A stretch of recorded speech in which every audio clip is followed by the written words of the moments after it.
On va commencer, si vous voulez bien. On va ouvrir la séance de ce conseil communautaire, je suis obligée de vérifier la date, du jeudi 19 octobre 2010. J'ai oublié. Donc, alors, on va commencer par les pouvoirs, s'il vous plaît.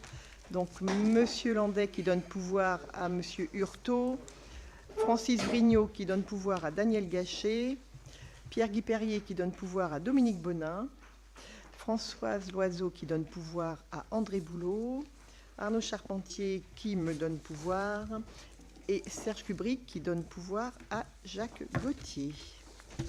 Hop, voilà, je vous rends tout ça. Merci.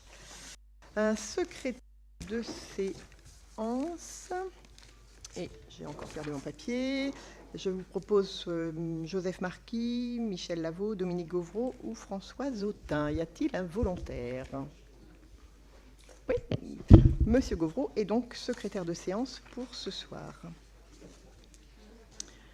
Y a-t-il des observations sur le dernier compte-rendu du Conseil communautaire du 21 septembre, s'il vous plaît?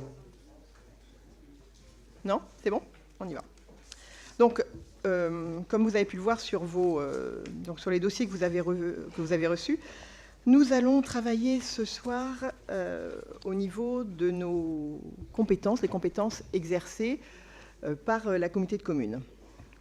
Avant de commencer ce travail sur les délibérations qui sont présentées, il m'a semblé important de faire un petit point sur deux sujets.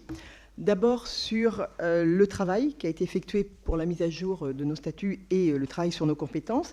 Et puis le deuxième point sur le pacte fiscal et financier pour apporter quelques éclaircissements. Donc sans vouloir faire un retour en arrière très important, ça ne sert à rien. Il faut tout de même se rappeler que donc, on est issu de 4 communautés de communes qui avaient des statuts propres, avec forcément des différences, même si beaucoup d'actions communes étaient menées. Fin 2016, on a tous fait déjà un travail pour essayer d'avoir une écriture commune où le plus proche possible les uns des autres tendent vers une harmonisation. Ensuite, il y a eu l'arrêté de création de notre communauté de communes qui s'est opéré, et donc on a compilé tous ces statuts, tout ce qui était exercé sur nos territoires a donc continué à être exercé par la communauté de communes des littorales. On le sait, vous le savez bien, enfin on le vit au quotidien, il ne nous est pas possible aujourd'hui de continuer à travailler selon ce même régime. D'abord, la loi, de toute façon, ne nous le permet pas, c'est déjà la première chose. Et donc, nous devons tendre progressivement à un équilibre, à une équité sur le territoire. Sur les compétences obligatoires, voilà, on va travailler sur l'intérêt communautaire, mais sur les compétences obligatoires, bon, la question ne se pose pas, elles seront forcément exercées à l'échelle de tout le territoire. Sur les compétences optionnelles, on sait qu'on a 1 an pour y travailler, et sur les compétences facultatives, 2 années. Chaque commission a été consultée, a travaillé sur ce domaine, sur ce sujet de compétences. Et il nous faut aujourd'hui maintenant rédiger avoir une réaction unique pour nos compétences. Le travail que vous allez... Ça coupe ce truc-là. Le travail que vous allez avoir à travailler ce soir, à réfléchir ce soir, c'est un travail qui a été fait donc, à l'échelle des commissions, mais aussi un travail qui a été fait au niveau du bureau communautaire. Il a été convenu, vous le verrez, de reprendre les équipements communautaires. On a en effet agrégé l'existant parce que c'était difficile de faire autrement dans une première étape d'uniformisation de nos statuts. Dans le même temps, on travaille sur le projet de territoire. De celui-ci émergent nos faiblesses, mais surtout nos forces, et donc du coup, on va construire petit à petit notre territoire de demain. Ça nous donne notre feuille de route, et du coup, ça nous permettra, à partir de 2018, de pouvoir initier des projets plus structurants, ou tout du moins d'enrichir notre communauté de communes en équipement, ou, à contrario, de se dire qu'on a peut-être fait une erreur, donc de restituer aux communes certaines choses. C'est important ce point sur les compétences sur lequel nous allons donc avoir une grande partie de notre conseil de ce soir. Le deuxième point concerne plutôt le pacte fiscal et financier. Pour certains, vous nous avez fait remonter une difficulté dans la compréhension des documents que KPMG a pu nous demander. En effet, on vous a demandé vos budgets d'aujourd'hui et surtout une prospective sur vos investissements futurs. En effet, les incertitudes qui pèsent aujourd'hui sur nos recettes font qu'on ne peut pas forcément s'engager sur nos investissements futurs. L'idée est donc de créer ce pacte fiscal et financier avec pour objectif un équilibre, de voir l'équilibre entre les communes et voir quelles sont les communes qui seront en difficulté et pouvoir essayer de rechercher des ressources.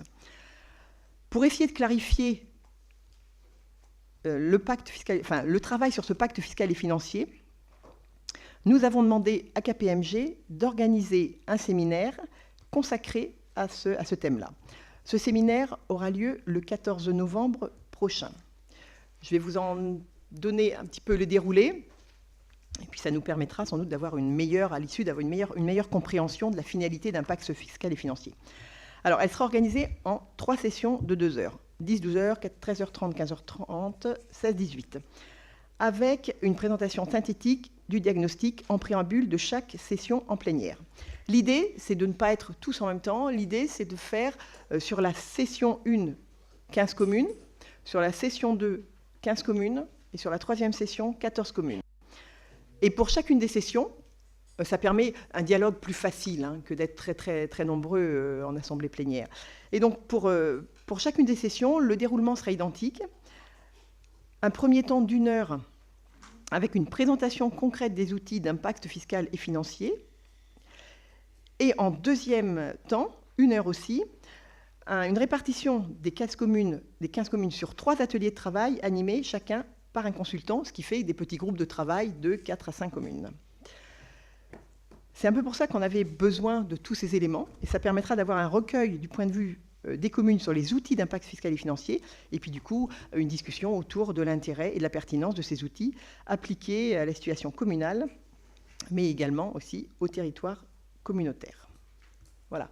Je pense que c'était important en préambule de vous expliquer un petit peu les démarches à venir pour qu'on appréhende tous ce pacte fiscal et financier quelque chose de constructif et quelque chose qui va nous permettre justement d'aller vers nos objectifs d'investissement dans nos communes respectives tout en respectant le travail de l'intercommunalité. Est-ce qu'il y a des questions là-dessus avant que nous commencions le travail sur proprement dit, sur l'élargissement des compétences? Non, c'est bon? OK. Alors, on est parti. Alors, le premier point à l'ordre du jour, c'est donc l'élargissement des compétences de la communauté de communes Sud-Vendée Littoral. Alors, au niveau...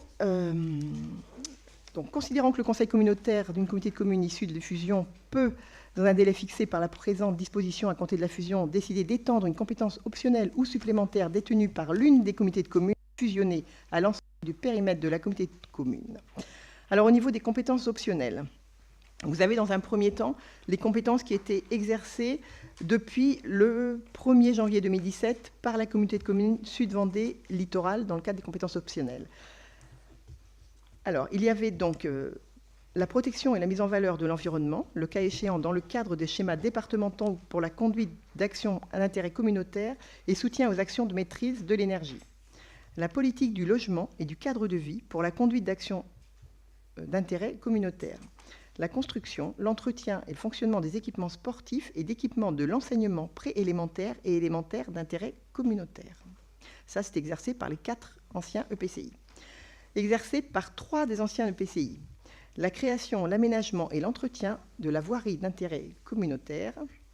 Donc ça, on ne l'avait pas sur la communauté de communes du Pays Maruyais, mais sur les 3 autres. Et ensuite, celle qui est exercée par une seule des anciens EPCI, action social d'intérêt communautaire, donc ça c'était uniquement par la communauté de communes des îles du Marais Poitevin, et la création et gestion des maisons de services publics, exercées uniquement aussi sur la communauté de communes des îles du Marais Poitevin. Donc, à compter du 1er janvier 2018, la communauté de communes exercera l'ensemble de ses compétences optionnelles sur l'ensemble de son territoire. Les compétences optionnelles suivantes seront donc étendues aux communes du périmètre des anciennes intercommunalités. Donc, élargissement aux communes de l'ex-communauté de communes du Pays Mareuillais, création, aménagement et entretien de la voirie d'intérêt communautaire. Élargissement aux communes des ex-communautés de communes du Pays Mareuillais, du Pays de Saint-Hermine et du Pays Né de la Mer, action sociale d'intérêt communautaire, création et gestion des maisons de services publics. Voilà pour les compétences optionnelles. Au niveau des compétences facultatives, la communauté de communes Sud-Vendée Littoral exerce depuis le 1er janvier 2017 les compétences facultatives dans le cadre décrit dans le tableau suivant. Donc, la rédaction, elle différait d'une communauté à une autre, mais en réalité, l'exercice des compétences était identique. De fait, à compter du 1er janvier 2018, la communauté de communes étendra les compétences facultatives suivantes. Élargissement aux communes des ex-communautés de communes du Pays Mareuillais, du Pays de Saint-Hermine, des îles du Marais Poitevin, tout ce qui concerne les communications électroniques, c'est-à-dire la fibre à l'abonné, réalisation, exploitation de réseaux de communication électronique situés en aval des points de mutualisation, plus particulièrement en ce qui concerne leurs zones arrière, tels que ces points et zones sont définis par la décision de l'autorité de régulation des communications électroniques et des postes en date du 14 décembre 2010, précisant les modalités de l'accès aux lignes de communication électronique à très haut débit en fibre optique sur l'ensemble du territoire, à l'exception des zones très denses. Action en faveur du développement culturel. Élaboration et mise en œuvre d'un réseau de lecture publique, animation d'un réseau de bibliothèques, y compris la bibliothèque de plage à la Faute-sur-Mer, et promotion de la lecture. Programmation de l'espace culturel communautaire situé à Saint-Michel-en-Lerme. Élargissement aux communes des ex-communautés de communes du Pays Né de la Mer, du Pays de Saint-Hermine et des îles du Marais Poitevin. Participation, appui à l'organisation de manifestations et d'événements exceptionnels, sportifs, culturels ou de loisirs. Les manifestations ou événements devront remplir au moins un des critères suivants, être soutenus par le conseil départemental ou régional, avoir une portée dépassant le territoire intercommunal, aménagement, entretien et gestion de la zone du Marillier située à Belnou, à Château-Guibert. Élargissement aux communes des ex-communautés de communes du Pays Mareuillais, du Pays de Saint-Hermine et du Pays Né de la Mer. Développement de l'animation socio-culturelle dans le cadre des équipements communautaires existants, exercés par l'association La Maison du Petit Poitou à Chaillé-les-Marais et l'association Le Jean-Baptiste à Chaillé-les-Marais. Acquisition, création, gestion de la maison du maître de digue à Chaillé-les-Marais. Et l'élargissement aux communes, des ex-communautés de communes du Pays Mareuillais et du Pays Né de la Mer, construction, entretien de bâtiments pour certains services publics, création, entretien, gendarmerie territoriale et des logements de gendarmes à Saint-Hermine et Chaillé-les-Marais, construction, entretien du bâtiment hébergeant le trésor public à Saint-Hermine et Chaillé-les-Marais, construction ou acquisition immobilière pour répondre aux besoins médicaux ou paramédicaux, création, entretien de structures visant à maintenir une présence médicale ou paramédicale, maison de santé à Chaillé-les-Marais, maison de santé au Gué de Veluire, maison de santé à l'Île d'Elle, maison de santé à Nallier, maison de santé à Saint-Hermine. Et enfin, élargissement aux communes de l'ex-communauté de communes des îles du Marais Poitevin, le poste enfance-jeunesse, transport, organisateur de transports intercommunaux dans le cadre des cycles de natation scolaire des élèves du premier degré de son territoire. Élargissement aux communes de l'ex-communauté de communes du Pays Mareuillais, enfance-jeunesse, formation et éducation en matière de sécurité, et notamment routière, pour la jeunesse et l'adolescence. Élargissement aux communes de l'ex-communauté de communes du Pays Né de la Mer, action en faveur des familles et personnes âgées, contribution au clic repérage. La présente délibération prendrait effet à compter du 1er janvier 2018. Donc, à la lecture de ceci, avant de vous interroger, donc, cette délibération vous demande d'élargir les compétences de la communauté de communes Sud-Vendée Littoral, comme ci-dessus, selon ce que je viens de vous énumérer. Je vous donne la parole. Y a-t-il des questions? Oui. Oui, je vous en prie, pardon. Je voulais savoir pourquoi la maison de santé de Luçon ne figurait pas dans la liste. Parce que pour le moment, c'est une maison de santé communale. Pour le moment, nous avons compilé, ou plutôt agrégé, les équipements qui étaient déjà communautaires. Il y a eu une subvention de 100 000 euros de la... Tout à fait, Voilà. ouais. Mais c'est quelque chose qui... enfin, c'est ce que je disais en préambule. Hein, le premier travail que nous avons fait, que nous faisons, c'est d'agréger, c'est de prendre des équipements qui étaient déjà communautaires. Le fait d'avoir une subvention, en effet, ne rend pas cette maison de santé, maison médicale communautaire dans un premier temps. Pour le maillage des maisons de santé et dans le milieu où on est actuellement pour le problème de santé et de médecins, c'est étonnant qu'elle ne soit pas rattachée quand même sur la liste des autres maisons de santé. C'était pas, c'est quelque chose, c'est pas la porte n'est pas fermée. Hein. Aujourd'hui, on est sur des prises de compétences, on est sur un élargissement des compétences qui étaient exercées sur nos territoires, c'est-à-dire qu'on a pris l'existant et on a agrégé, on a juste, voilà, pour le moment, c'est la démarche de ce soir. Ce qu'on vous demande, c'est l'élargissement de ce qui existait à l'ensemble du territoire.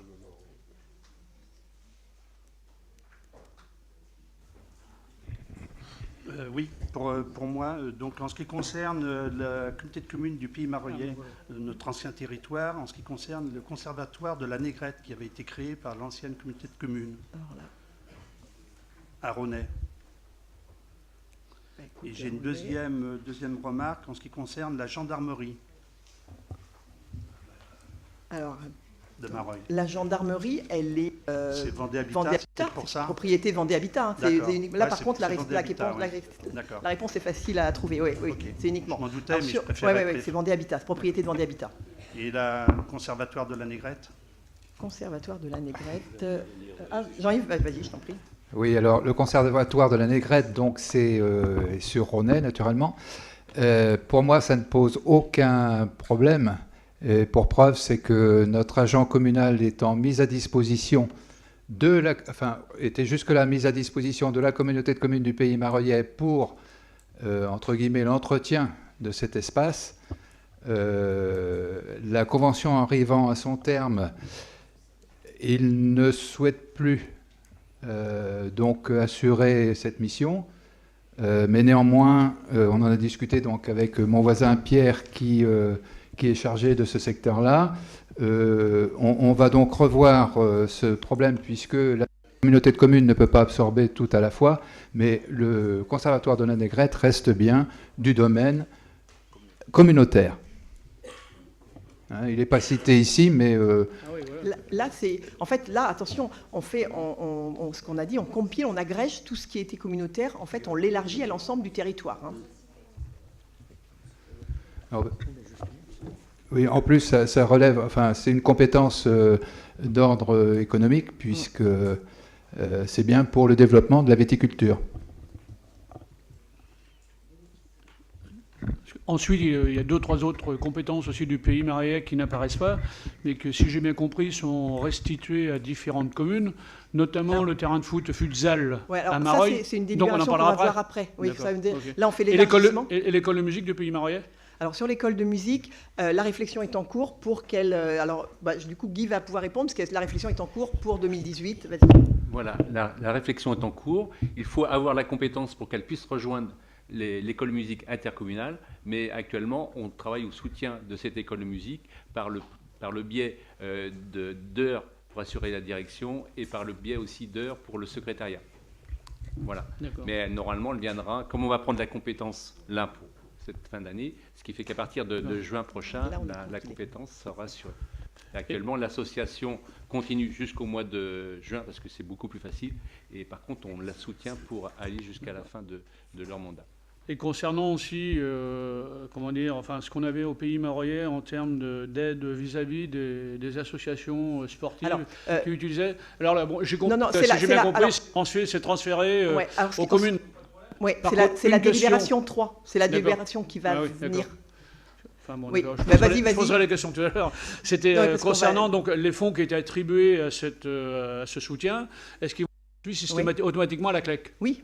En fait, ce qui existait, ça va être au niveau des subventions, mais ça on parlera sur la délibération future, ça va être transféré aux communes à charge à elles de soutenir les associations. Tout à fait. Suivant les montants qui étaient déjà attribués. Voilà, tout ce que nous restituons aux communes, forcément, ça va avec l'aide qui était apportée. Hein, voilà. Il y a le volet financier qui repart en même temps. Forcément d'accord pour celui qui est dans le sujet à fond, mais pour nous, qui à la première lecture, c'est pas forcément lisible du premier coup non plus. Non, du coup, un transfert dans ce qu'on avait déjà exprimé, c'est qu'à partir du moment où on va rendre aux communes, il faut forcément que ce soit assorti du soutien financier qui était apporté par la collectivité initialement.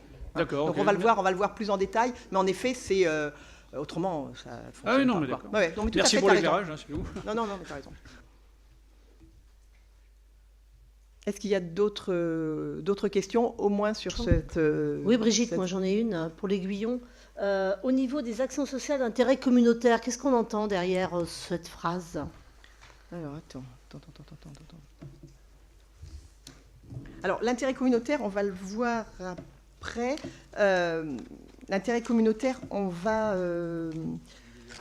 fait, il est défini après. En fait, là, tu parles des compétences obligatoires. Tu es sur quoi, là? Non, je suis sur la délibération et à un moment, on dit élargissement aux communes des ex-communautés de communes du pays Mareuillet, du pays de Saint-Hermine et du pays Nez de la Mer. En fait, ces trois intercos n'étaient pas en SIAS, c'est ça? Il y avait, je suis toujours sur la page... sur le début de la délibération 1, je n'ai pas le numéro de page, ça va être la page 5. Et c'est noté action sociale d'intérêt communautaire, création et gestion des maisons de services publics. Les intérêts communautaires, on les voit après. D'accord. On les a sur la délib, tu les as sur une autre délibération, la 7 sur l'action sociale d'intérêt communautaire. Donc ça ne t'ennuie pas, on en parlera quand on passera non, mais sur la... voilà. Mon inquiétude, c'était par rapport aux EHPAD. Ah, voilà. Ah bah, tu vas l'avoir sur la délibération numéro 7, elles y sont. Ah, voilà. Est-ce qu'il y a d'autres questions? Non? Sur l'élargissement, donc je vais procéder au vote. Est-ce qu'il y a des voix contre? Des abstentions? Unanimité, je vous remercie beaucoup. Le point numéro 2, donc qui en découle, c'est l'élargissement d'une compétence supplémentaire, le transfert de la compétence au SIDEV. Considérant donc la présente délibération concernant le FTTH, donc la fibre à l'abonné, il vous est donc demandé d'accepter de transférer l'ensemble de la compétence électronique, y compris le FTTH, au SIDEV, membre avec le département de la Vendée, de Vendée Numérique.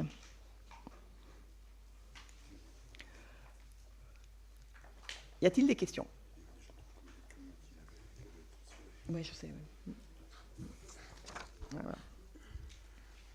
En fait, il y avait déjà trois comités de communes qui avaient déjà transféré au SIDEV. Il y avait le Pays Nez de la Mer qui ne l'avait pas transféré. Non?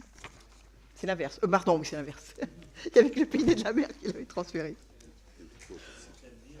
Oui, non, c'est le contraire. Est-ce qu'il y a des questions? Non? Donc je mets aux voix. Est-ce qu'il y a des voix contre? Des abstentions? Je vous remercie. Donc le point suivant et sur lequel vous avez amorcé un petit peu, c'est donc la restitution des compétences aux communes. Alors, au niveau des communes de l'ex-communauté de communes du pays Mareuillet, au niveau des compétences facultatives et autres compétences restituées. Il y a donc action en faveur des familles et personnes âgées, contribution à l'ADMR, aide alimentaire, transport de produits destinés à la banque alimentaire, participation à l'organisation d'activités de loisirs, sportives et culturelles en collaboration avec des associations rattachées à une fédération dotée de personnel diplômé et ayant un rôle de formation des jeunes jusqu'à 18 ans, création, entretien et développement des points équipements de pêche. Concernant les communes de l'ex-communauté de communes du pays de Saint-Hermine, action en faveur des familles et personnes âgées, contribution à l'ADMR, aide alimentaire, transport de produits destinés à la banque alimentaire, organisation de manifestations destinées à promouvoir l'animation et l'attractivité du pays de Saint-Hermine et autres actions à but éducatif, les manifestations ou spectacles de toute nature suivants. Initiation aux arts du cirque en partenariat avec le conseil départemental, les spectacles de Vendée en partenariat avec le conseil départemental de la Vendée, l'organisation des manifestations au titre du souvenir des déportés, les manifestations organisées dans le cadre d'échanges avec les pays étrangers. Au niveau des communes de l'ex-communauté de communes du Pays Né de la Mer, la Maison de l'Emploi.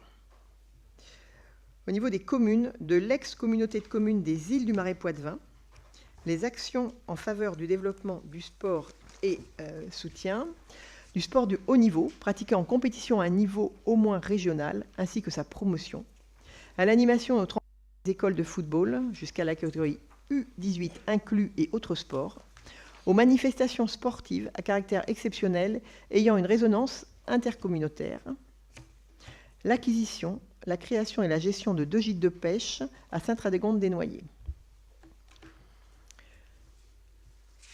Y a-t-il des observations? Y a-t-il des questions, s'il vous plaît?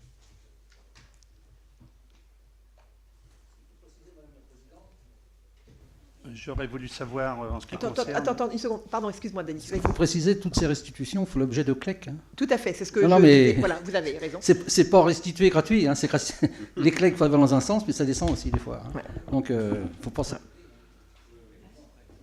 Pour aller jusqu'au bout. Quoi.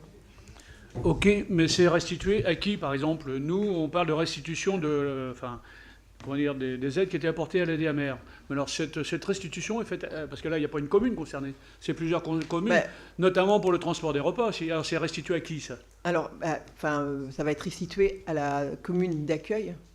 Aujourd'hui, la commune centre, la commune d'accueil des... Et si on veut remettre en place un tel service social... est-ce qu'on ne va pas être obligé de créer un syndicat? Est-ce que ce n'est pas contraire un petit peu à l'esprit de la loi NOTRe? Non, je pense. On va plutôt faire par convention que par syndicat. On ne va pas recréer un syndicat à ce niveau-là. Pour des transports de repas, ça ne va pas être facile, hein, par convention. Non, mais je peux dire que ça va être restitué. Je peux laisser Jean-Pierre, mais on en a... Bon, la plupart des choses vont être restituées sur la commune de Mareuil.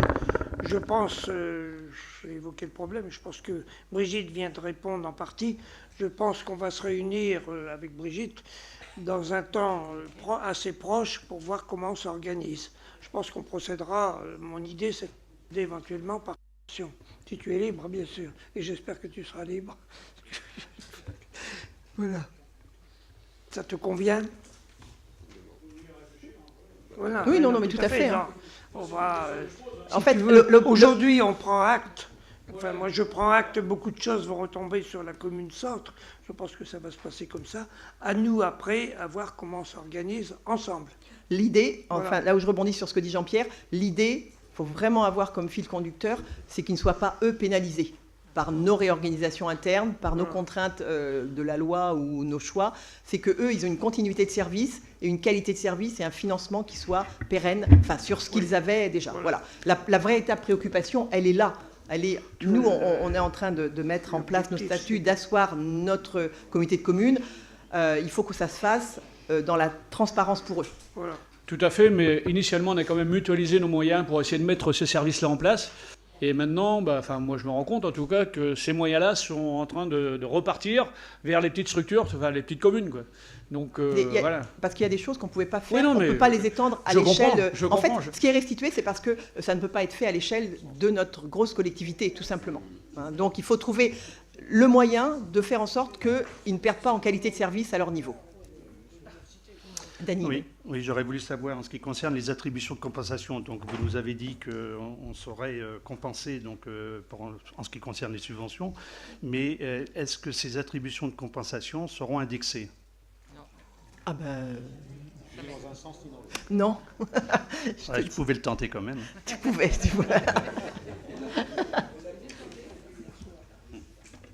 Merci. Est-ce qu'il y a d'autres questions? Non? Donc je vais mettre aux voix. Est-ce qu'il y a des voix contre la restitution aux communes des compétences comme indiqué ci-dessus? Y a-t-il des voix contre? Y a-t-il des abstentions? Non, je vous remercie. Donc, au vu des décisions que nous venons de prendre, donc le point numéro 4, l'adoption des statuts de la communauté de communes Sud-Vendée Littoral. Donc, considérant que les compétences transférées par les communes aux établissements publics existant avant la fusion à titre obligatoire sont exercées par le nouvel établissement public sur l'ensemble de son périmètre, il vous est donc demandé d'adopter les statuts de la communauté de communes dans les littorales que vous aviez donc en annexe. Y a-t-il... ça va avec, c'est pour ça. Oui, c'est pour ça que je dis, en fonction de... Selon ce qu'on vient de décider ensemble, d'acter à l'unanimité, y a-t-il des questions sur ces statuts? Donc dans ces cas-là, je vais le mettre aux voix. Y a-t-il des voix contre? Y a-t-il des abstentions? Je vous remercie.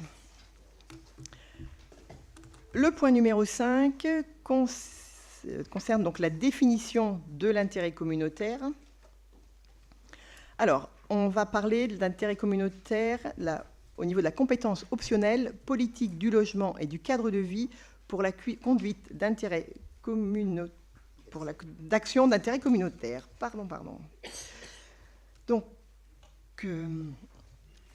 on vous propose, pour la compétence optionnelle politique du logement et du cadre de vie pour la conduite d'intérêt communautaire, de définir l'intérêt communautaire comme suit. Élaboration, suivi, révision du programme local de l'habitat, opération programmée d'amélioration de l'habitat, opération régionale d'amélioration de l'habitat ou toute autre convention ayant les mêmes objectifs réalisée avec tout partenaire institutionnel, entretien et gestion administrative des logements locatifs sociaux, propriété de la communauté de communes, y compris les garanties d'emprunt qui s'y rapportent.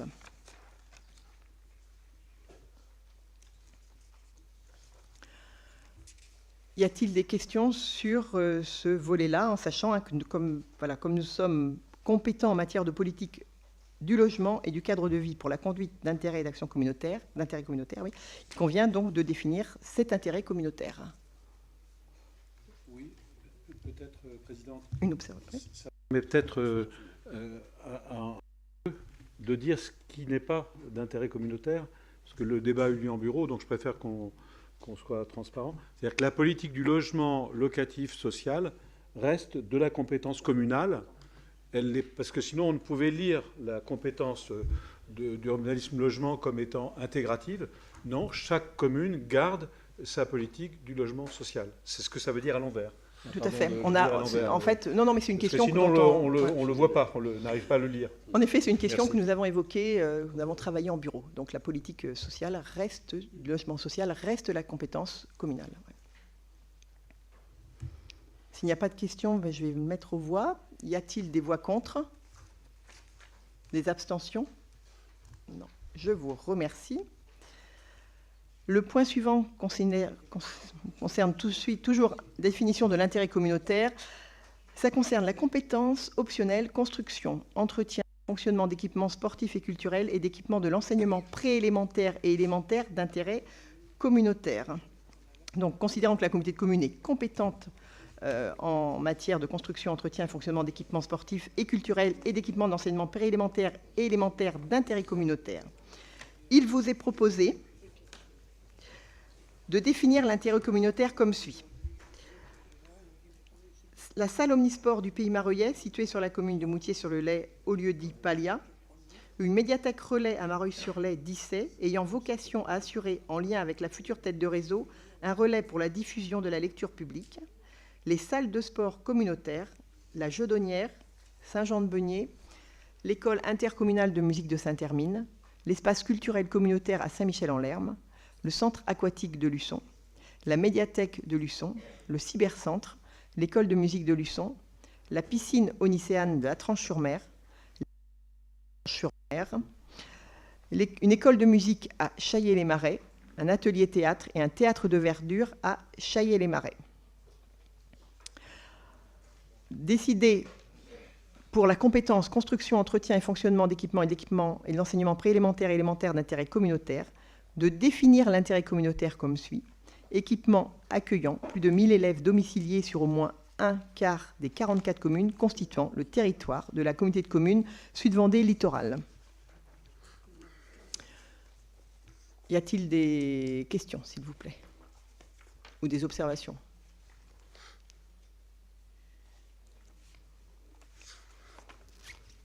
Non? Excuse-moi. Sur quoi? Sur le sujet, voilà. Expliquer un peu plus en détail cette compétence. En fait, on a fait exactement la même chose, à agréger les équipements qui étaient déjà communautaires. Donc, on les a déterminés, définis dans l'intérêt communautaire. On a pour le moment pris les équipements existants communautaires. C'est sur celle-ci que tu voulais, Lydiane? Non, plus précisément. Alors sur lequel? Plus précisément, c'était sur l'équipement accueillant. Ah, sur l'enseignement, excuse-moi. L'enseignement élémentaire et préélémentaire. D'accord. Alors, en fait, on a plutôt, enfin, le bureau a plutôt travaillé en se disant que ce n'était pas de notre ressort. Donc, du coup, on a mis un critère. D'accord. Inatteignable. Que ça reste à l'échelon un peu plus supérieur. Voilà, on a mis un échelon un peu fort. Ça me va. Très bien. Ça reste communal. Il va vous le prendre à l'envers. Voilà, c'était l'idée que ce ne soit pas nous qui l'ayons. Voilà, c'est que ça reste à l'échelle de vos communes, quoi. Voilà. On parle que de l'équipement existant, là? Oui, bien sûr. Attends, de quoi vous parlez? Sur lequel? Sur les salles de sport ou sur lequel sujet? Non, sur le dernier, là, sur le préélémentaire. Non, c'est une compétence non, c'est sur l'intérêt communautaire est défini sur les établissements qui pourraient ou qui sont, voilà, de plus de... Donc, par exemple, si on part sur une piste d'athlée, on pourrait dire qu'effectivement, il y a plus de 1000 enfants qui pourraient s'en servir. Non, c'est pour les... Non, c'est l'enseignement préélémentaire et élémentaire. Hein. On parle... Oui, les enfants font bien du sport, non? Non, c'est les écoles. Là, on est sur les écoles, là. À la fin. D'équipement scolaire. Il y a deux choses. Donc, sur cette délibération, on a d'abord ce qui concerne plutôt les équipements, et ensuite, on a ce qui concerne l'enseignement préélémentaire et élémentaire. Donc, votre question, elle portait sur lequel? Pardon. Là, dans le titre, il y a bien entretien et fonctionnement d'équipements sportifs. Oui. D'accord. Oui. Et alors, pourquoi donc, du coup, on a entretien et fonctionnement d'équipements de l'enseignement préélémentaire? D'accord. En fait, il y a deux choses. Hein. Il y a les équipements, vous le voyez, il y a les équipements qui sont sportifs et culturels, et ensuite, vous avez les équipements de l'enseignement préélémentaire et élémentaire. C'est deux items. Voilà, donc c'est quelque chose qui reste à l'échelle des communes. Pour les écoles.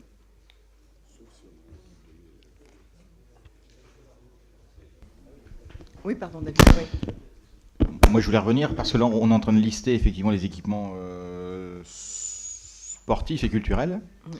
Au fur et à mesure, comment on pourra procéder, si une commune ou si comment on fait finalement pour intégrer des nouveaux équipements dans cette liste? Comment on va définir que cet équipement sera d'intérêt communautaire? Ce sera un prochain travail. En fait, c'est pour ça qu'on disait qu'aujourd'hui, on avait agrégé, parce que c'était compliqué d'aller chercher des équipements qui n'étaient pas hier communautaires, parce que ça ne se fait pas comme ça. Hein. Il y a le jeu des clés, bien sûr, mais il y a aussi l'équipement, il y a son fonctionnement. Donc voilà. Donc l'idée, c'est un second travail, en fait. Ah, voilà. Donc après, le second travail, ça sera de définir, comme on l'a fait un petit peu pour le scolaire, de définir pour chaque liste des critères qui permettraient d'intégrer des nouveaux infrastructures dans celles qui sont déjà existantes. On est bien d'accord. Il peut y avoir, oui, il peut y avoir une salle qui intègre... Il faut qu'elle soit d'intérêt communautaire. Si on considère qu'elle est d'intérêt communautaire, voilà. C'est l'intérêt communautaire, hein, voilà. Voilà. Donc c'est le conseil communautaire qui délibérera sur l'intérêt communautaire. C'est aussi ça la particularité. Hein. Ça peut être des salles à construire, des salles existantes. Mais il y a une réflexion, il y a forcément une réflexion qui va se mener une fois qu'on va avoir posé les choses. Il y aura forcément une réflexion sur certains équipements qui étaient communaux, qui peuvent avoir une vocation intercommunale. Voilà. La porte, elle n'est pas fermée. C'est la seconde étape de la réflexion.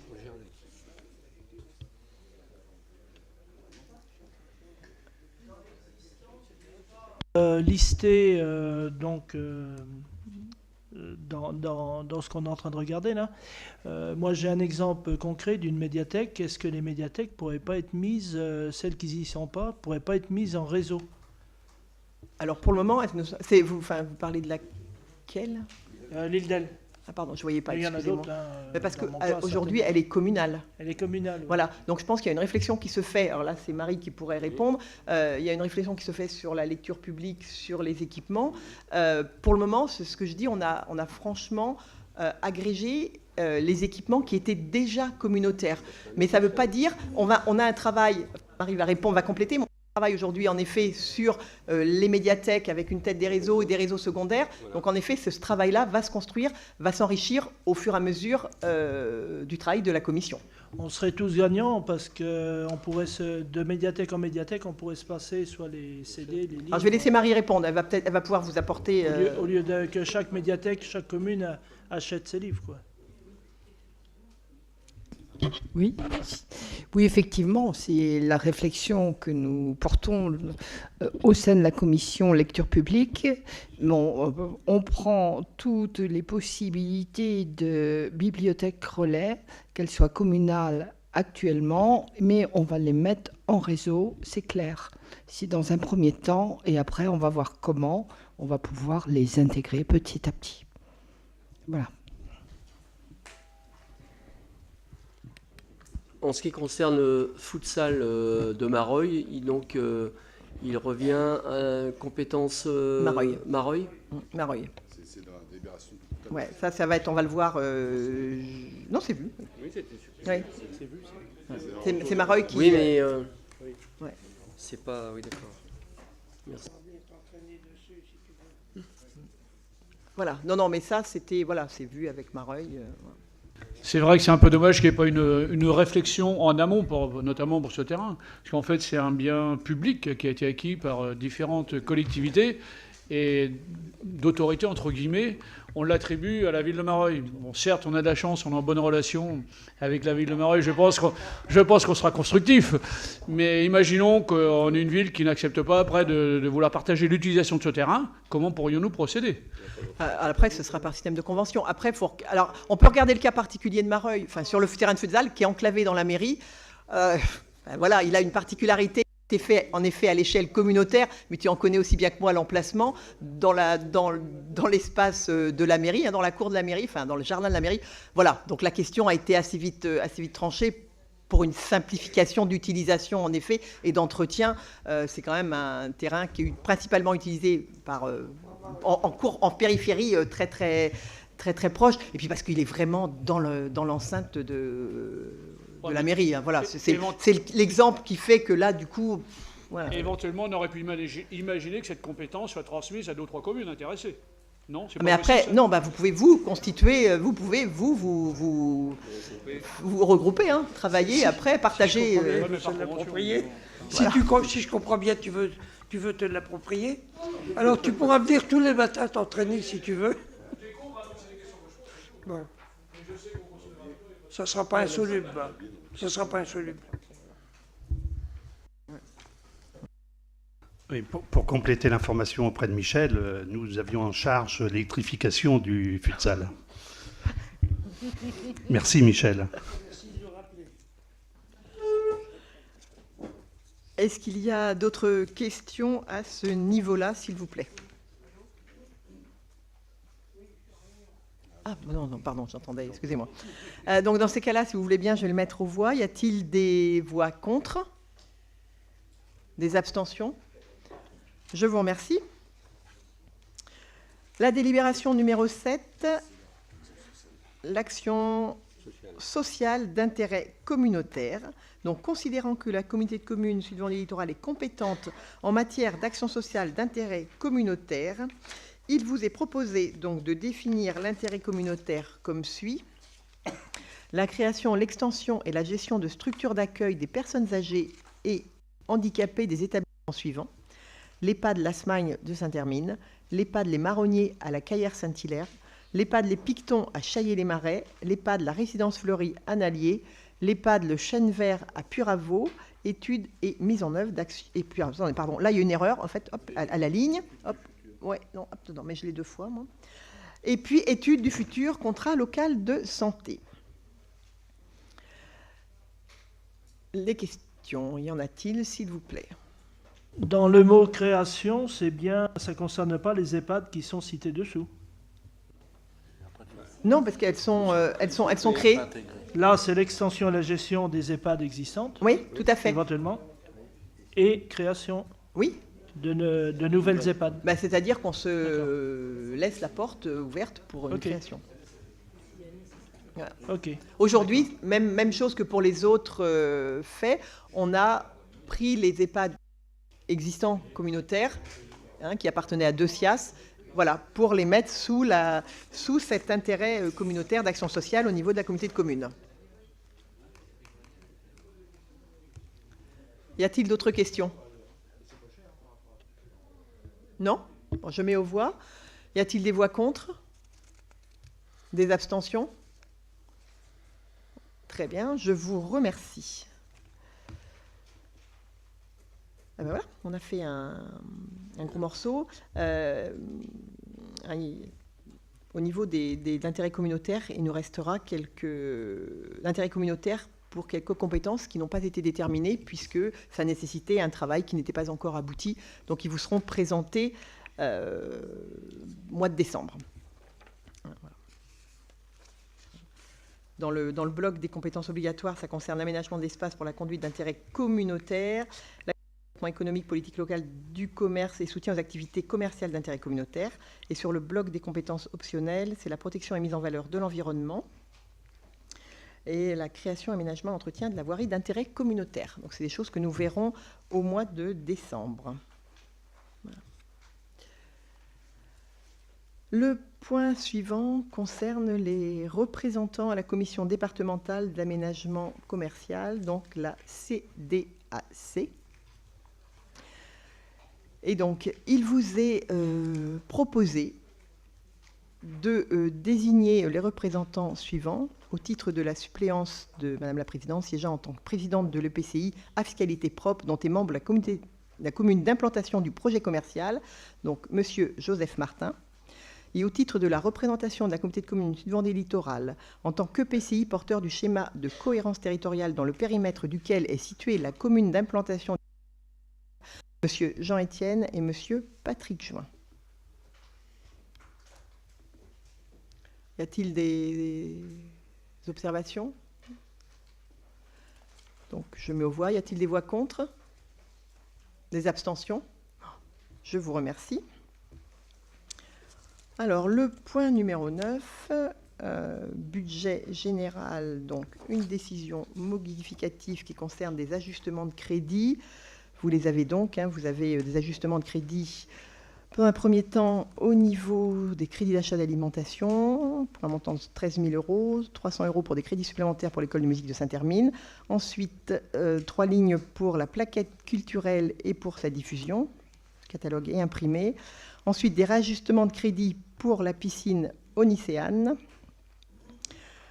Des réajustements de crédit au niveau du transport collectif, au niveau des crédits, au niveau de la résidence d'auteur, des réajustements de crédit au niveau de la voirie dans le volet économique, au niveau des espaces verts, entretien, réparation, au niveau du parc automobile pour le balayage, des ajustements de crédit pour le CLIC et le Collège des Pictons, des ajustements de crédit pour l'accompagnement des entreprises dans le cadre du MAX, un gros montant 697 286,84 qui concerne l'ajustement des attributions suite à la CLECT au niveau des zones d'activité et des documents d'urbanisme. Voilà, dans un premier temps, au niveau du fonctionnement. Et au niveau de l'investissement, vous avez des ajustements au niveau de la compétence PLU, documents d'urbanisme, 50 000 au niveau de la généralisation de la politique d'aide aux entreprises de la communauté de communes du Pays Né de la Mer, 25 000 € au niveau de la révision rénovation d'opération de la digue du Gély. Au niveau ensuite 80 000 pour le marché de voirie de travaux complémentaires.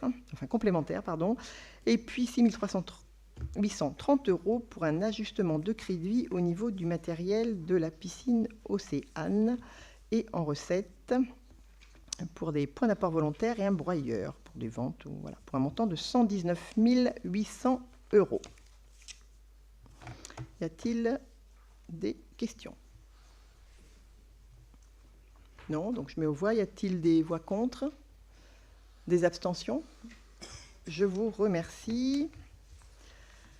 Alors, ensuite, on passe sur le point numéro 10. On passe sur le marché de travaux qui concerne l'antenne médicale de Nallier avec un avenant numéro 1 qui concerne le gros œuvre ravalement. Suite à l'étude de sol, donc un avenant est nécessaire pour le lot numéro 1 gros œuvre ravalement afin de réaliser des fondations complémentaires. Le montant de cet avenant s'élève à 18 787,91 €. Il vous est donc proposé d'approuver cet avenant et de m'autoriser à signer, sachant que donc le marché initial qui était de 220 941,09 passerait à 239 729 et donc d'inscrire les dépenses correspondantes. Y a-t-il des questions, des observations? S'il vous plaît.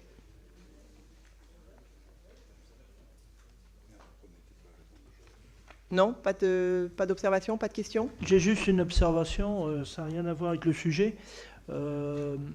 L'antenne médicale de l'île d'Elle, je pense qu'il y aura un avenant aussi qui arrivera bientôt. Donc, si Nallier est pris en compte, je à dis chaque pas jour le reste de la question.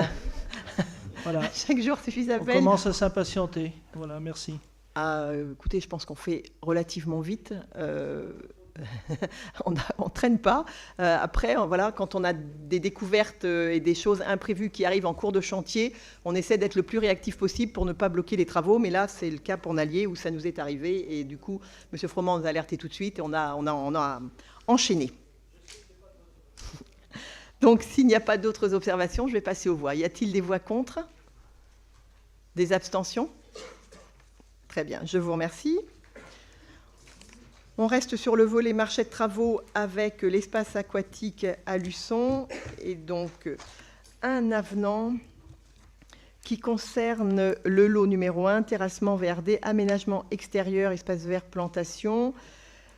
Ça concerne une réalisation d'une résidence couleur safran et une terrasse bois et une moins-value par contre pour la réalisation d'un béton désactivé. Et le montant de cet avenant s'élève à 12 279 €.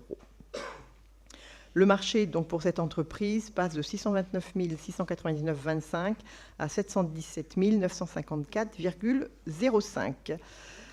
Nous ne devrions plus voir beaucoup d'avenants puisque nous arrivons évidemment en fin de chantier. Mais il y en a encore un juste après, je sais. J'en ai encore deux après.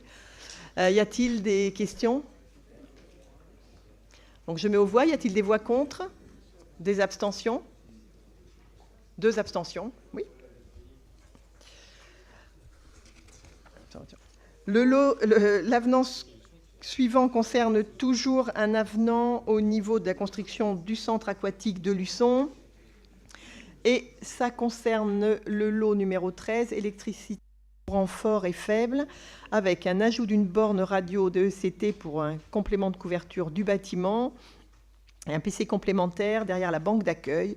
Le montant de cet avenant s'élève à 1 360,60 €, portant le marché de 313 445,81 à 324 812,71. Y a-t-il des questions? Je mets aux voix. Y a-t-il des voix contre? Des abstentions? 2 abstentions. Oui, je vous remercie. Un nouvel avenant qui, lui, concerne le lot sanitaire, plomberie sanitaire, chauffage sanitaire, avec un avenant négatif, puisqu'il s'agit de la suppression des distributeurs savon et distributeurs papier, donc un avenant qui s'élève à moins de 1169,57.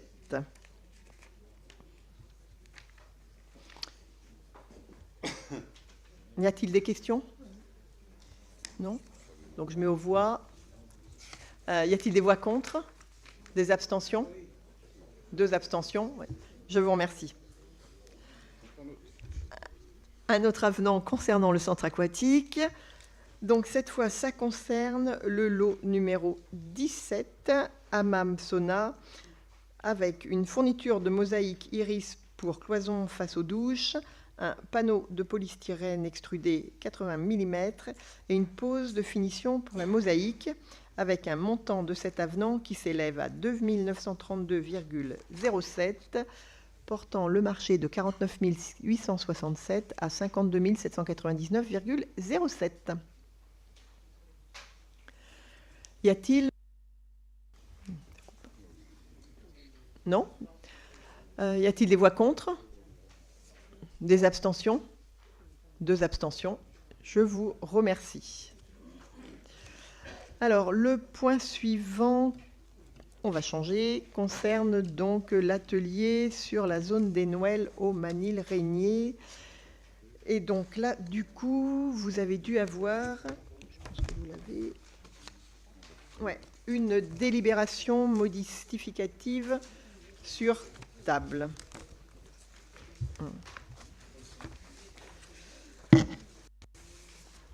Donc, considérant que la SARL CMV est locataire de l'ensemble immobilier depuis le 17 juillet 2017, que le montant des loyers versés au 31 octobre 2017 s'élève à 18 433,79. Il vous est rappelé donc, que le gérant est M. David Huguet, spécialisé dans la fabrication de structures métalliques et multiples par achèvement, à expédier directement sur les chantiers. La communauté de communes du Pays Né de la Mer avait inscrit dans le nouveau contrat régional période 2013-2017 la construction d'un atelier relais sur la zone des Nouels au Manille-Régnier. Et donc l'entreprise CMV était intéressée pour s'installer sur cette zone d'activité dans un atelier relais dont vous avez les parcelles qui sont citées. Et donc le plan de financement est établi donc comme suit. Vous l'avez donc avec la construction, le terrain, la maîtrise d'œuvre, l'accès incendie, les frais annexes, le coût de financement d'opération, qui donc tout ça pour un total de 1 551 301,25, auquel était accolée une recette par le NCR de 200 000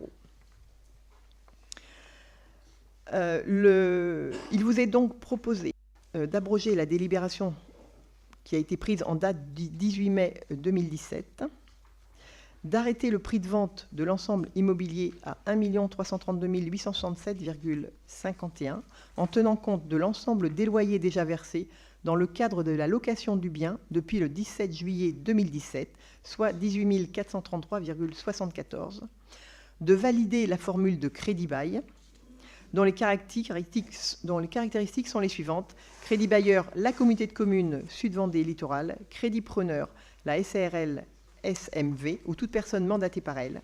Le montant de l'investissement est de 1 332 867,51. La durée, 21 ans. Le montant du loyer mensuel, 5 289,16. Le type de contrat, cession en exécution d'une promesse unilatérale de vente. Levée d'option d'achat, la cession sera garantie à l'euro symbolique au terme du contrat de crédit-bail. Une sortie anticipée pourra être consentie à partir de la 10e année. Les conditions financières seront déterminées au regard de la valeur résiduelle prévue dans le contrat. Les frais notariés sont à la charge du crédit preneur. Et donc de m'autoriser à signer l'acte notarié avec l'entreprise CMV. Y a-t-il des questions sur cette délibération?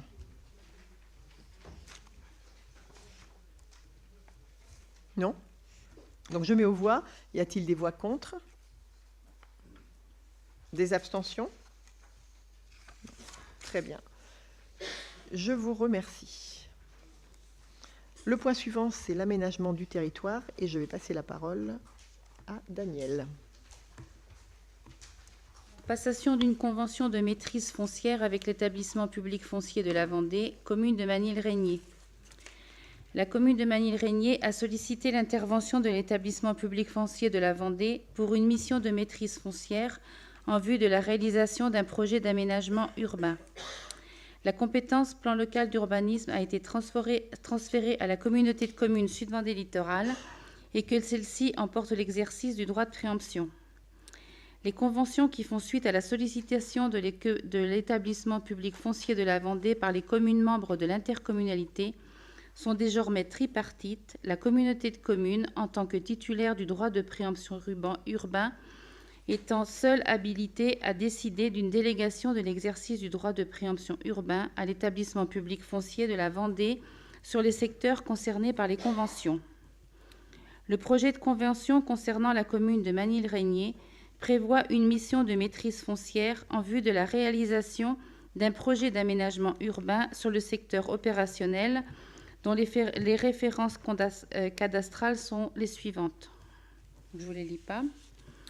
Donc, je propose aux membres du conseil communautaire de valider la convention de maîtrise foncière pour la réalisation d'un projet d'aménagement urbain sur la commune de Manille-Régnier, d'autoriser Madame la Présidente à signer la convention tripartite entre l'établissement public foncier de Vendée, la communauté des Manille-Régnier et la communauté de communes Sud-Vendée Littoral et toute autre pièce nécessaire à cette affaire.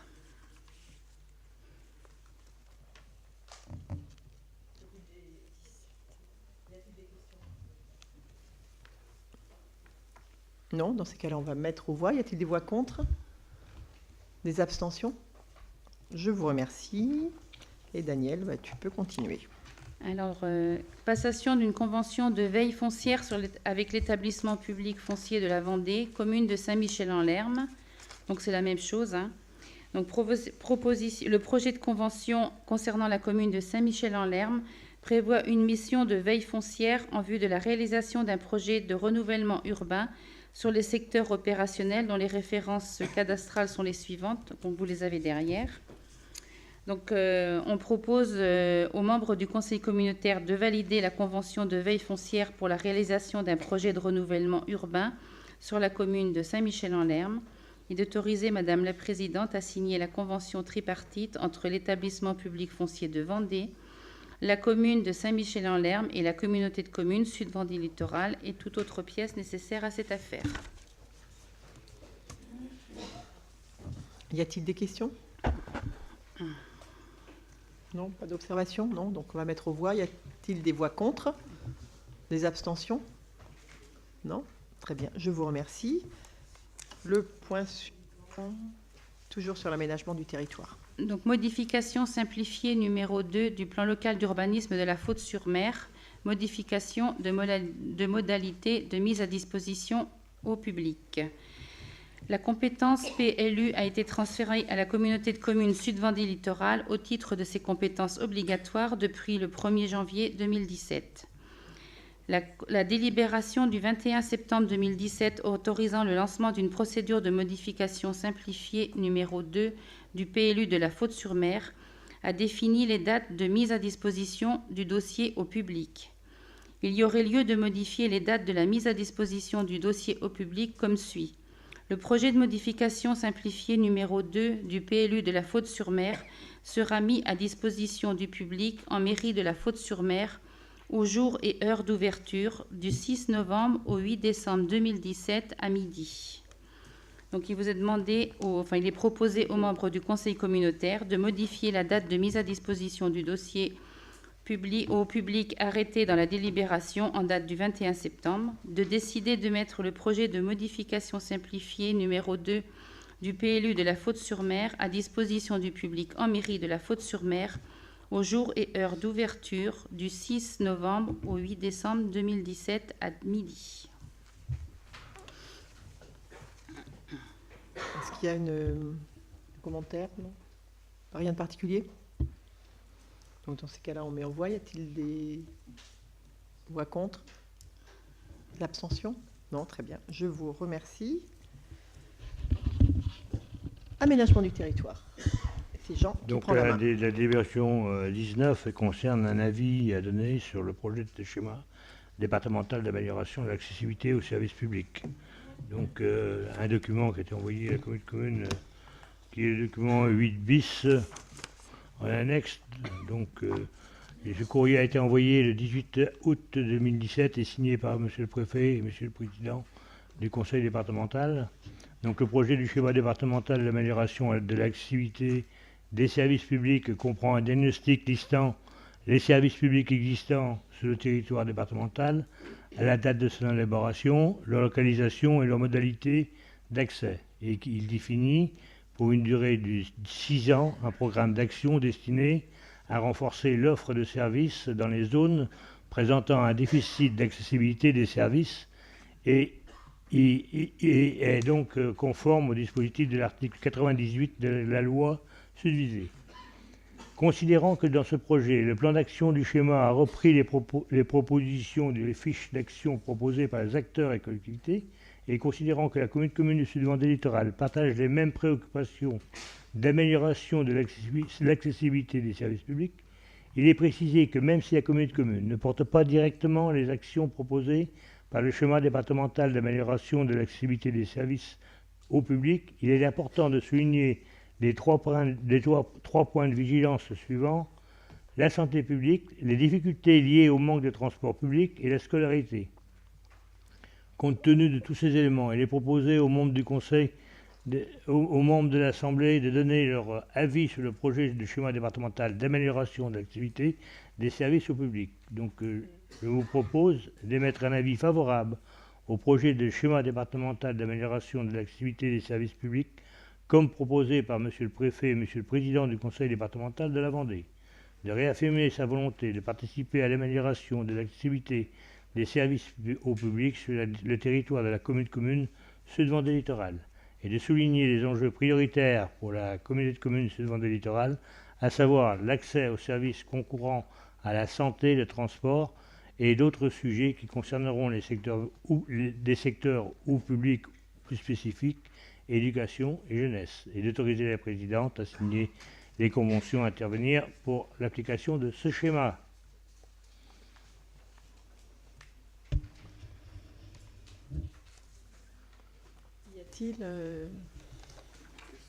Y a-t-il des questions? Non? Donc je mets aux voix. Y a-t-il des voix contre? Des abstentions? Non. Très bien, merci. Le point suivant, c'est Jam. C'est moi. Donc c'est une petite délibération qu'il faut que l'on prenne. Donc le syndicat mixte Vendée-Sèvres-Autis, tout le monde sait ce qu'il fait. Donc porteur des contrats territoriaux milieu aquatique sur le territoire des ex-îles du Marais Poitevin et de quelques communes de Saint-Hermine, et porteur du PAPI, plan d'action de prévention des inondations sur son secteur. Donc, à modifier ces statuts, il fallait qu'on se cale avec ces modifications qui sont très légères. Hein. Donc, sur l'article 1, il y a évidemment la reconnaissance des noms des nouvelles communes, hein, qui sont Sud-Vendée littoral et du pays de Fontenay-Vendée. Ça n'a pas été fait. Et ainsi que la création de 2 nouvelles communes, qui s'appellent Auchet-sur-Vendée et Douai-les-Fontaines. Donc, il fallait bien modifier. Ça, c'est très facile. L'article 5, c'est suite à la fusion de 4 communes, en 2 nouvelles, le périmètre, il ne porte plus que sur 52 et non sur 54. Ça va de soi. Hein.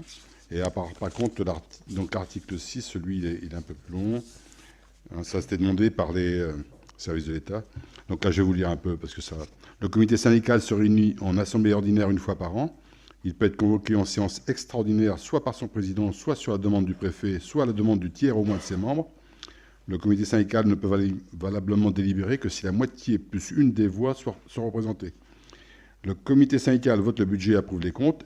Il décide, et là, c'est là qu'il y a une modification, toute modification éventuelle des statuts en se prononçant à la majorité qualifiée des 2/3 des membres présents et représentés. Voilà, donc c'est ce point qui a été modifié, qui a été demandé. Donc, c'est les seuls points que nous demande. Tout le reste est conforme à ce qu'on a déjà voté. Voilà, Madame la Présidente. Y a-t-il des questions? Non, dans ces cas-là, je mets aux voix. Y a-t-il des voix contre? Des abstentions? Non. Je vous remercie. Le point suivant, Jackie. Convention donc de mise à disposition pour les minibus des EHPAD des Marronniers et l'Espagne au personnel de l'accueil de loisirs intercommunal de la Caillère Saint-Hilaire.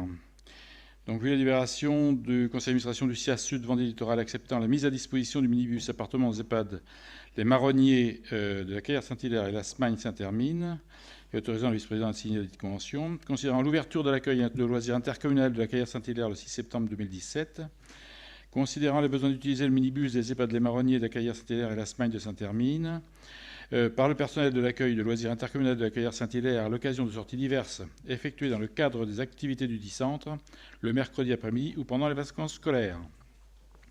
Considérant que les EHPAD sont prioritaires au niveau de l'utilisation du minibus, que cette mise à disposition fera l'objet d'un remboursement au profit des EHPAD Les Marronniers et la Smagne par la communauté de communes Sud-Vendée Littoral. Il est proposé donc conseil communautaire d'utiliser le minibus des EHPAD de la Caillère et de Saint-Hermine par le personnel de l'accueil de loisirs intercommunal de la Caillère Saint-Hilaire à l'occasion de sorties diverses effectuées dans le cadre des activités du dit centre le mercredi après-midi ou pendant les vacances scolaires. Autoriser Madame la Présidente à signer la convention et inscrire au budget les sommes dues aux EHPAD, les Marronniers et la Smagne en application de la dite convention.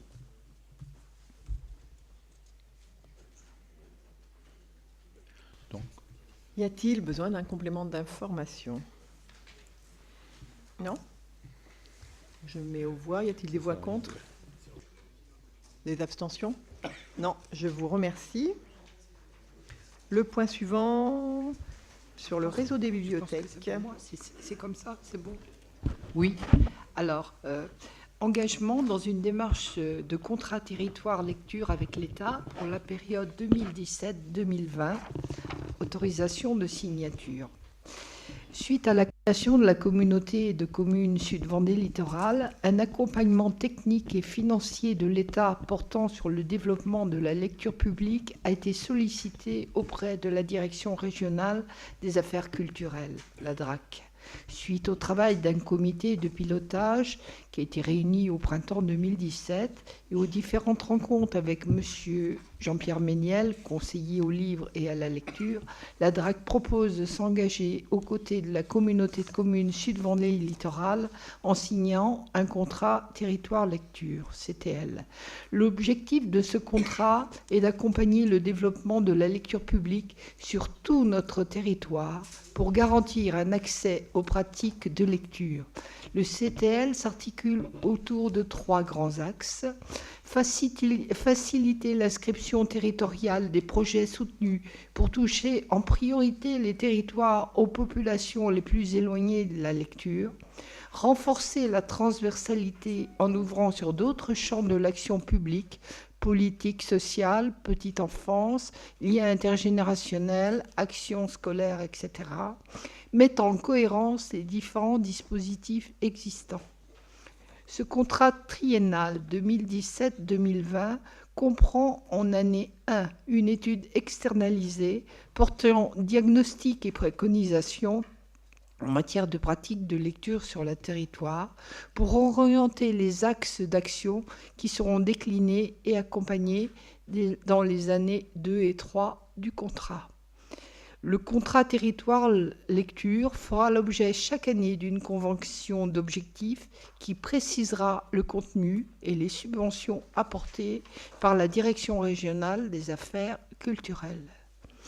Je vous propose d'accepter d'engager la communauté de communes Sud-Vendée Littoral dans une démarche de contrat territoire lecture avec les services de l'État pour la période 2017-2020, d'autoriser Madame la Présidente à signer la convention et à intervenir avec les services de l'État.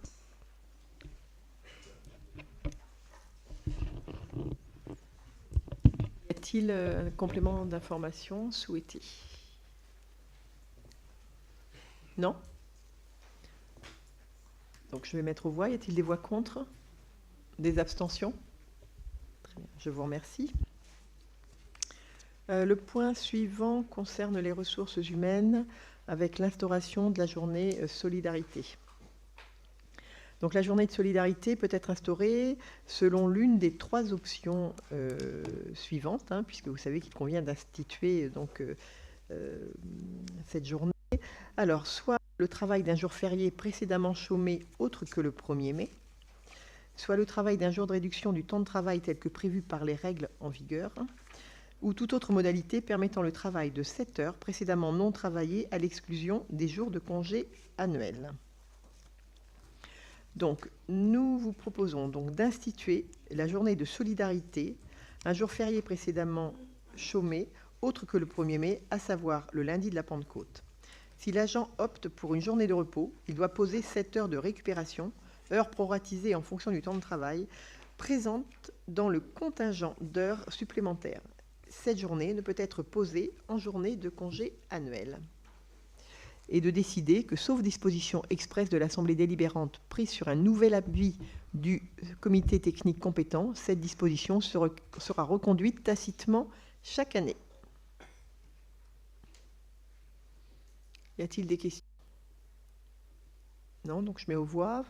Y a-t-il des voix contre? Des abstentions? Non, je vous remercie. Le point suivant, toujours sur les ressources humaines, avec la mise en place du compte épargne-temps, définition des règles d'ouverture, de fonctionnement, de gestion et de fermeture du CET, ainsi que les modalités d'utilisation des droits. Donc, considérant la fusion des 4 CPI et syndicats mixtes au 1er janvier 2017, il convient d'harmoniser les modalités d'application du compte épargne-temps dans la collectivité. Donc, je vais essayer d'aller mettre les grands objets. Donc, l'objet numéro 1, c'est donc la présente délibération règle les modalités de gestion du compte épargne-temps dans les services de la communauté de communes Sud-Vendée Littoral. L'article 2, donc, ce sont les bénéficiaires, donc agents titulaires et non titulaires de droit public, employés à temps complet ou à temps incomplet de matière continue depuis 1 an, qui peuvent solliciter l'ouverture de ce compte épargne-temps. Les agents qui sont exclus, donc les fonctionnaires stagiaires, les agents détachés pour stage, les agents non titulaires recrutés pour une durée inférieure d'une année et les fonctionnaires relevant des cadres d'emploi, des professeurs d'enseignement artistique, des assistants et des assistants spécialisés d'enseignement artistique. L'article 4, c'est donc la constitution et l'alimentation du CET, donc, qui pourra être alimenté par écrit chaque année dans les conditions suivantes: report des jours de récupération au titre de la RTT, report des congés annuels sans que le nombre de jours de congés annuels pris dans l'année puisse être inférieur à 20, jours de fractionnement accordés au titre des jours de congés annuels non pris dans la période 1er mai 31 octobre, report des jours de congés annuels acquis durant la période pour indisponibilité physique, jours de repos compensateurs. Le nombre maximal de jours pouvant être épargnés ne peut excéder 60 jours. L'acquisition du droit à congé est acquis dès l'épargne du 1er jour et n'est pas conditionnée à une épargne minimale. L'utilisation des congés épargne, qui peuvent être utilisés donc pour le maintien, le compte épargne-temps peut être utilisé par le maintien des jours épargnés sur le compte épargne-temps en vue d'une utilisation ultérieure et dans le respect du plafond de 60 jours. Pour la monétisation du compte épargne-temps, qui peuvent prendre plusieurs formes: paiement forfaitaire des jours en cas de départ à la retraite à hauteur de 50% du nombre de jours épargnés au-delà de 20 jours, prise en compte des jours au régime de retraite additionnel de la fonction publique, et la destination des jours épargnés est disponible sur le compte épargne-temps, peut être modifiée chaque année. Donc vous avez donc les droits d'option possibles en vue de la monétisation du contrat. Ensuite, vous avez l'utilisation sous forme de congé. Vous avez ensuite la compensation financière qui peut prendre plusieurs formes, donc avec le paiement forfaitaire des jours épargnés et la conversion des jours épargnés en points de retraite additionnels. Ensuite, sur l'article 8, c'est la demande d'alimentation annuelle du compte épargne-temps et l'information annuelle de l'agent. L'article 9, c'est traite du changement d'employeur. Le fonctionnaire conserve ses droits à congé acquis au titre du compte épargne-temps avec les différents cas précis, mutation, disponibilité, congé parental. Donc vous avez la liste sur votre dossier. L'article 10 Règle de fermeture du compte épargne-temps. Il doit être soldé à la date de la radiation des cadres pour le fonctionnaire ou des effectifs pour l'agent non titulaire. Et ça régit aussi en cas de décès d'un agent titulaire. Les jours épargnés sur le compte donnent lieu à une indemnisation de ses ayants droit. Cette indemnisation est à effectuer en un seul versement. Je ne vous ai pas tout lu. Voilà les grands chapitres. Oui. Alors l'avis est favorable du CT. L'avis favorable de cet après-midi du CT. Voilà. Donc, oui, non, mais voilà. Puis l'avis favorable du CT. S'ils ne sont pas d'accord, je suis d'accord, ça va être compliqué. Ça va compliquer de les appliquer. Y a-t-il des observations? Non. Donc je mets aux voix. Y a-t-il des voix contre? Des abstentions? Non. Je vous remercie.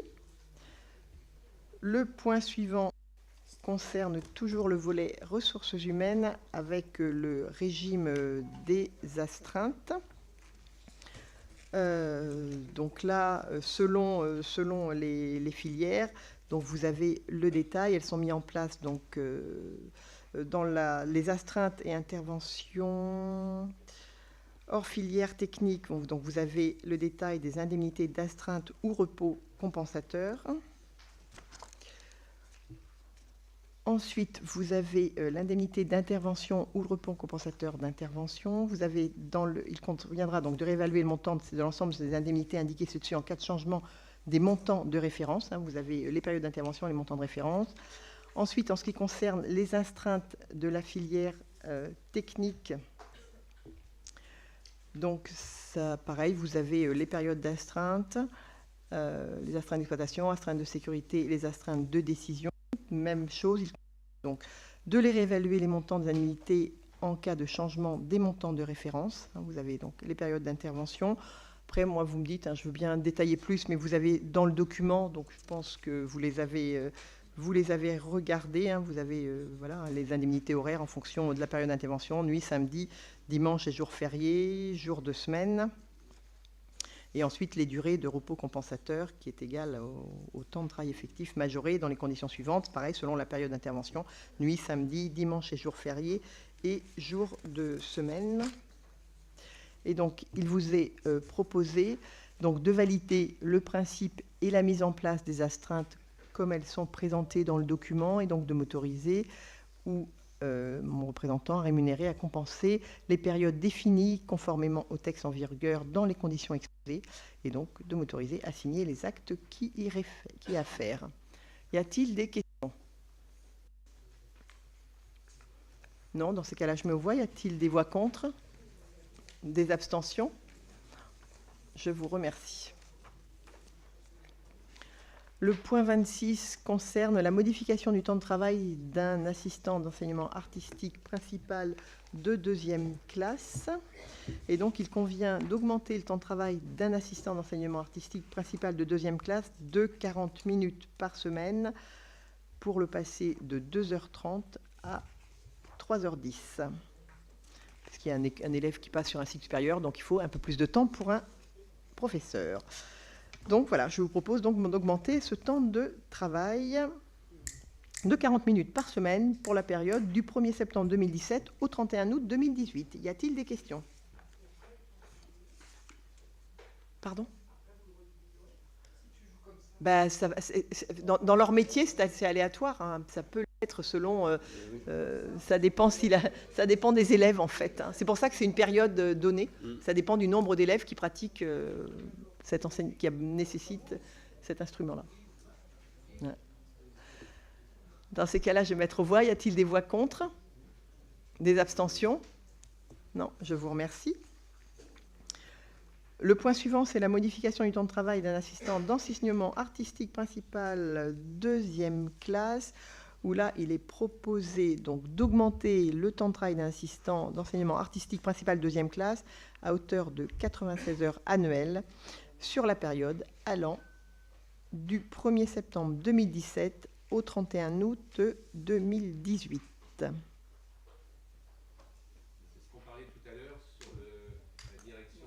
de Mareuil. Hein, c'est en support, voilà. Hein, en fait, c'est l'école de musique et double croche de façon à pouvoir les aider, leur apporter notre soutien avant d'aller plus loin dans la démarche. Y a-t-il des voix contre? Des abstentions? Non, je vous remercie. Ensuite, on a un autre point qui concerne toujours une modification de travail, mais pour un agent technique. Alors, ça concerne, il faut d'une part, ça concerne au niveau de l'Office du tourisme. Donc, auparavant, l'Office du tourisme situé sur la commune de Luçon était en gestion associative. L'entretien des locaux est assuré par un agent de la ville de Luçon mis à disposition. Aujourd'hui, l'Office est devenu un service de la communauté de communes et donc la ville de Luçon a suspendu son intervention concernant l'entretien de ces locaux depuis le mois de juillet 2017. Le volume d'heures est évalué à 2 heures par semaine toute l'année. L'agent technique disponible avec son accord intervient le mercredi de 7h30 à 9h30 à l'Office de tourisme de Luçon. Il convient donc d'augmenter son temps de travail de 14 heures à 16 heures par semaine. Donc il vous est proposé de supprimer le poste d'agent technique titulaire à temps non complet 14h35e et de créer un poste d'agent technique titulaire à temps non complet de 16 heures. Sur 35, oui. Y a-t-il des questions? Non, dans ces cas-là, je mets aux voix. Y a-t-il des voix contre? Des abstentions? Non, je vous remercie.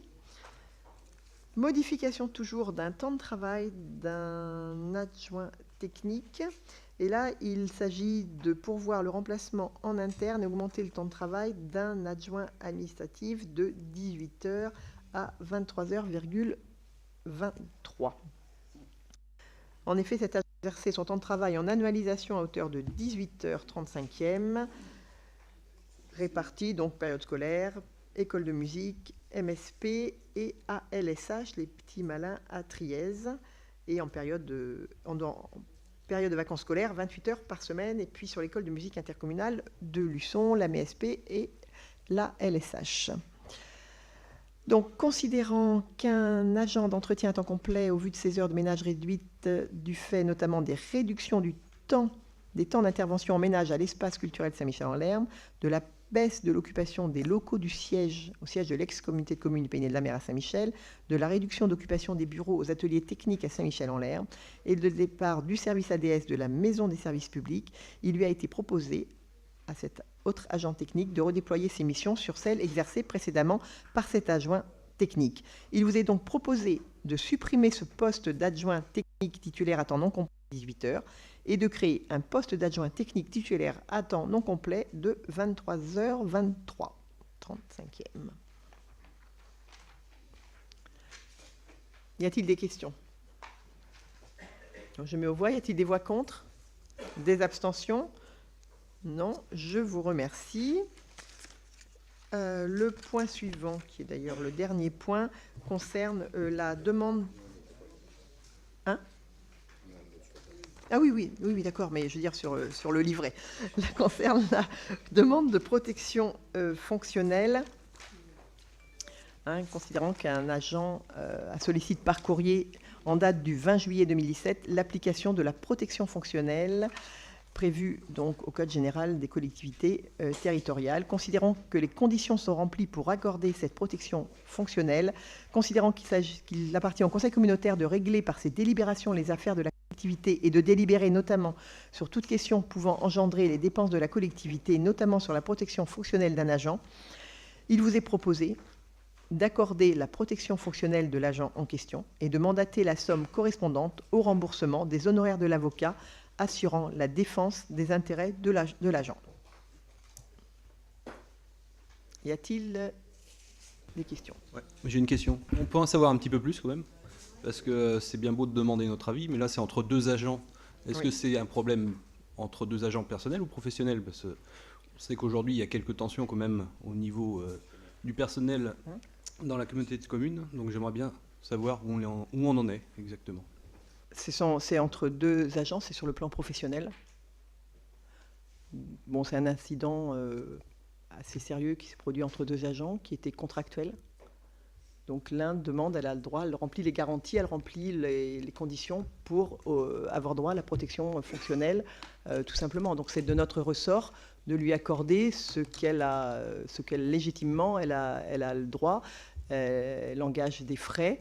Il est de notre responsabilité, dans la mesure où il y a un incident qui s'est produit sur le lieu de son travail, il est de notre ressort de lui assurer la protection fonctionnelle puisqu'elle remplit les conditions.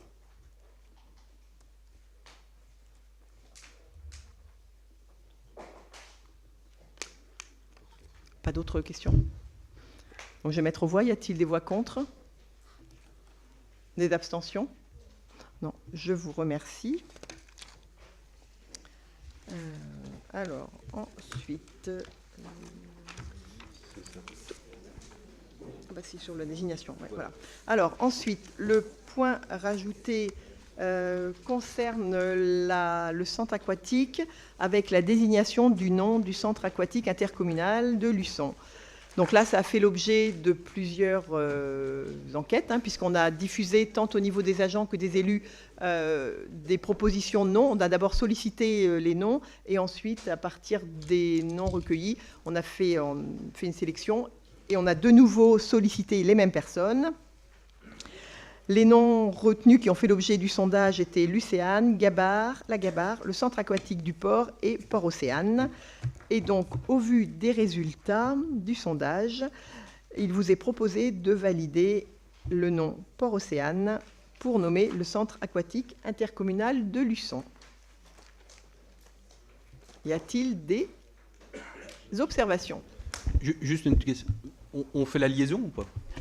On dit Port-Océane ou Port-Océane? Bah justement, c'est ça l'intérêt, c'est qu'on va pouvoir le décliner un petit peu comme on veut pour le moment. Ce Port-Océane, c'est plutôt sympa. Hein? Port-Océane est plutôt sympa. Bah oui, ça fait une porte sur l'océan. Enfin, l'idée, c'était... En fait, quand ce nom est issu du sondage, on dit que c'était les portes vers l'océan, c'est aussi la notion du port, parce qu'on est quand même sur l'ancien port de Luçon, et puis c'est aussi une référence aussi à la piscine onicéane. Ça permet d'être dans cette continuité au niveau de la communication. Donc je mets aux voix. Y a-t-il des voix contre? Des abstentions? Non. Je vous remercie. Alors, au niveau de juste une date, un changement de date, s'il vous plaît, à prendre en compte sur le conseil communautaire, et j'ai perdu mon papier, sur le conseil communautaire, je l'ai retrouvé, du mois de novembre. Il était prévu initialement le 16 novembre. Il sera reporté, si vous le voulez bien, pour des soucis techniques, au 27 novembre. Le 27 novembre est un lundi. Notre idée première était de le reporter d'une semaine pour respecter le jeudi comme on le fait toujours, sauf que la difficulté, c'est que le jeudi suivant, de nombreux élus, ou maires tout du moins, risquent d'être au Congrès des maires à Paris, donc ne seraient pas présents sur ce jeudi-là. L'idée, c'était de rester le même horaire pour le moment, 18h30. Voilà. J'espère qu'on vous prévient suffisamment tôt. Je sais que ça perturbe quand on change de jour. Oui. Le 27 novembre. Au lieu du 16 novembre. Ah, d'accord. On évite de faire les changements de date. On n'en a pas fait beaucoup au niveau des conseils communautaires. Mais là, c'était important de décaler et de vous le dire suffisamment tôt parce qu'il y a parfois des conseils municipaux les lundis soirs. Ouais, donc là, si vous pouvez juste Ouais.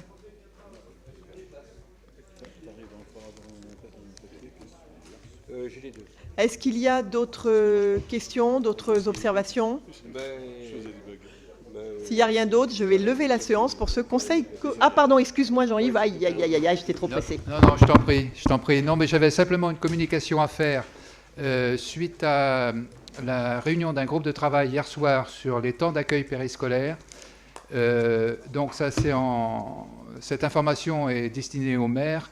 Vous allez recevoir, après les vacances là, de la Toussaint, un courrier assorti d'un petit questionnaire Je vous préviens, il est très bien fait. Ça a été fait par les techniciens. Facile à répondre pour savoir quelle est la position actuelle de chacun sur la pérennité ou pas de ces temps d'accueil périscolaire, sachant que, enfin pour votre information, mais peut-être l'avez-vous déjà remarqué, le décret confirmant donc la pérennité du fonds de soutien est paru hier. Mais voilà, mais nous cherchons à harmoniser autant que faire se peut sur l'ensemble du territoire de la communauté de communes la pratique en matière justement d'action dans le cadre de ces TAPS, parce qu'il y a des incidences aussi, notamment au niveau du transport et du fonctionnement des accueils de loisirs. Alors merci d'y répondre, on vous laissera un délai de 15 jours, mais merci d'y répondre dans ce délai imparti. Voilà. Vous le recevrez début novembre. Jean-Yves, c'est déjà pour l'année prochaine L'année prochaine, oui. Bien sûr, enfin, je veux dire, les décisions ne sont pas prises. Non, mais je sais nous savons qu'il y a déjà des communes qui ont réfléchi, et je pense aussi qu'on aura de la part de l'inspection académique une demande aussi de positionnement pour le début de l'année prochaine. C'est ce qu'on va faire, une réunion au début de l'année prochaine. Alors Jean-Yves va terminer. Jam voulait juste une toute petite seconde avant de terminer. Jam avait juste Juste un petit mot. Je tenais à remercier la présidente pour son travail et puis je lui souhaite de bonnes vacances pour qu'elle se repose un peu parce qu'on a besoin on a encore du boulot. Vous avez vu que tout n'était pas fini puisqu'il y a beaucoup de compétences encore à compléter. Donc d'ici la fin de l'année, pour le 1er janvier, donc il y a encore un peu de travail, n'est-ce pas? Et donc je lui souhaite bonnes vacances et puis je la remercie pour toute son hyperactivité.